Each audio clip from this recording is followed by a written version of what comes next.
আল্লাহ নবী সাল্লাল্লাহু আলাইহি ওয়াসাল্লামের 25 বছর যখন বয়স হলো, মা খাদিজাতুল কুবরার 2 বছরের একজন গোলাম যখন মা খাদিজার কাছে কমপ্লিট একজন বড় ব্যক্তিত্বে পরিণত হয়ে গেছে, মা খাদিজাতুল কুবরা রাদিয়াল্লাহু তাআলা আনহা আল্লাহর নবী সাল্লাল্লাহু আলাইহি ওয়াসাল্লামের আদর্শের প্রেমে পড়ে গেছে।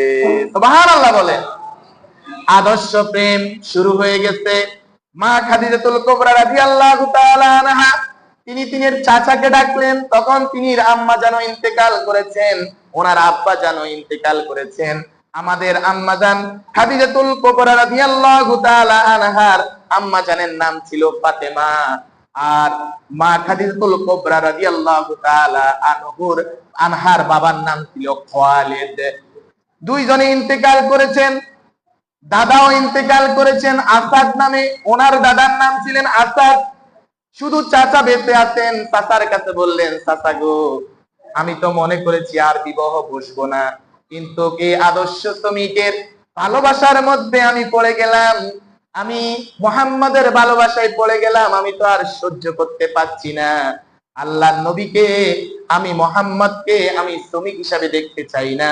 আমি আমার এই শ্রমিককে, আমার এই গোলামকে আমি আমার মালিকের স্বামী হিসাবে দেখতে চাই। সুবহানাল্লাহ, সুবহানাল্লাহ। মা খাদিজাতুল কুবরা রাদিয়াল্লাহু তাআলা আনহা যখন একথা বললেন, ওনার চাচা বলল, তুমি হচ্ছ মক্কার সেরা ধনী, আর মুহাম্মদ হলো মক্কার সবচেয়ে সেরা গরীব, আর সে হচ্ছে তোমার গোলাম। এগুলা কি মানুষ ভালো চোখে দেখবে নাকি? যখন এই কথা বলল, মা খাদিজাতুল কুবরা রাদিয়াল্লাহু তাআলা আনহা বলেন, ও চাচা, যদি আপনি আমাকে বাঁচাতে চান, আমাকে যদি ভালো রাখতে চান, মক্কার সেরা ধনী হয়ে আমি মক্কার সেরা গরীবে পরিণত হব, তারপরও আমি মুহাম্মাদের স্ত্রী হয়ে থাকতে চাই। সুবহানাল্লাহ। যখন এই কথা বললেন চাচাকে, চাচা শুনে সাথে সাথে আবু তালেবের কাছে গেলেন। আবু তালেবের কাছে প্রস্তাব নিয়ে গেলেন, আমার বাতিজি মালিক হযরত খাদিজাতুল কুবরা রাদিয়াল্লাহু তাআলা আনহা আপনার বাইস্তাকে বিবাহ করতে চাই।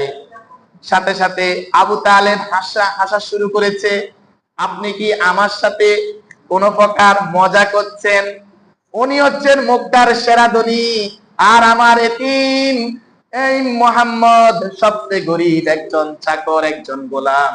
কিভাবে মালিক গোলামকে বিবাহ করে? এটা কি সম্ভব হয়? সবই সম্ভব। তোমার যে বাইস্তা, সেই বাইস্তা কোনো সাধারণ মানুষ নয়, সে অসাধারণ মানুষ। তার ভিতরে কিছু অলৌকিক ঘটনা আছে, আকর্ষণ আছে, যে কোনো মানুষকে সে আকর্ষণ সাথে সাথে গ্রাস করে। সুবহানাল্লাহ বলে। আমাদের আম্মাজান মা খাদিজাতুল কুবরা রাদিয়াল্লাহু তাআলা আনহা যখন তিনি এই প্রস্তাব দেওয়া হয়েছে আবু তালিবের কাছে, যখন প্রস্তাব দেওয়া হয়েছে, দেওয়ার পরে আবু তালিব গ্রহণ করেছেন। আল্লাহর নবী সাল্লাল্লাহু আলাইহি ওয়াসাল্লামের বয়স ছিল তখন 25 বছর, আর আমাদের আম্মাজান খাদিজাতুল কুবরা রাদিয়াল্লাহু তাআলা আনহার বয়স ছিলেন তখন 40 বছর। সুবহানাল্লাহ। কিন্তু 40 বছর হলেও মা খাদিজাতুল কুবরা রাদিয়াল্লাহু তাআলা আনহা অনেক সুন্দরী ছিলেন, অনেক রূপবতী ছিলেন, অনেক সুন্দরের অধিকারী ছিলেন। মা খাদিজাতুল কুবরা রাদিয়াল্লাহু তাআলা আনহার সাথে যখন বিবাহ বন্ধনে আল্লাহর নবী একত্রিত হয়ে গেলেন, আল্লাহর নবীকে নিয়ে এবং মা খাদিজাকে নিয়ে অনেকে কটু কথা শুরু করেছে।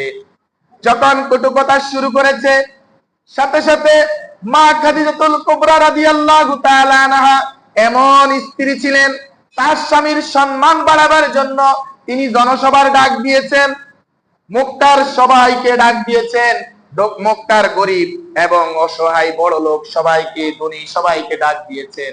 সমবেত করে বলতেছে, বলতো তোমরা যে সমস্ত কথা নিয়ে আমাকে অনেক কথা বলতেছ, মুহাম্মদকে অনেক কথা বলতেছ, তোমরা কি তার সম্বন্ধে জানো?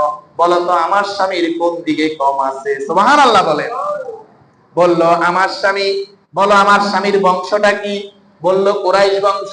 বলে মক্কার মধ্যে সবচেয়ে সবচেয়ে দামি বংশের নাম কি?